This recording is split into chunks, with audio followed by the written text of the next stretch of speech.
Brother, and I haven't spoken in 5 years. How can we move forward? Advice needed. I 33F just got married to my partner 29M of 6 years. About a year into my relationship, my youngest brother's wife told me that they believed I was living in sin and couldn't support my lifestyle. I had moved in with my partner earlier in the year. I come from a Christian household and am the only one to have strayed off the path. I had been very anxious to move out, but thankfully my parents and other siblings were accepting of my choice even if they didn't believe in it or like it. My brother cutting off contact resulted in 5+ years of next to no contact. I say next to no contact because my brother and his family live in my parents' home. This made visits awkward as they would pass through the living room in silence, looking down to ensure no eye contact could be made.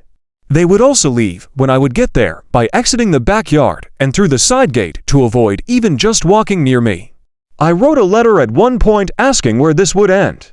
How was I supposed to want to get married without my whole family being present? I got a letter back that didn't answer the questions and more or less said that they believed in the power of Jesus and that I needed to repent. There was only one other interaction we had in all these years. I made a comment about the bathroom that had just been remodeled and how something was already broken. I didn't know it, but Sil was the one who broke it. She overheard the conversation, went to my brother, and then he came into the living room and blew up at my parents for making his wife cry.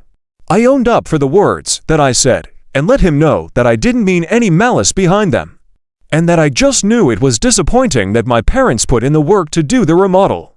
He then said something along the lines of, "Just stop, you come over here all the time and make my wife uncomfortable in her own home."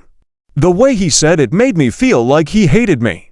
There were more words, but it's all a blur now. It's been several years since either of those interactions. I recently got married, a courthouse wedding with just my spouse and our witness. My parents are under the impression that now that I'm married, my brother will have no issues and will be ready to be a whole family again. I want that too, but it's not up to me. I've kept the door open and loved him from afar. Even as he had children, I wasn't allowed to meet or interact with. I didn't know where to start, so I decided would be easiest and cause the least friction to text him that I got married. After a few days, he responded with, "Congratulations on your marriage." I feel like it didn't leave me much to work with, but granted I did say much in my initial text. I just don't know how to initiate this going forward. Can anyone please offer advice on how to verbalize that I want to start rebuilding our relationship? I think there's a possibility that he still won't accept me, but I have to at least try.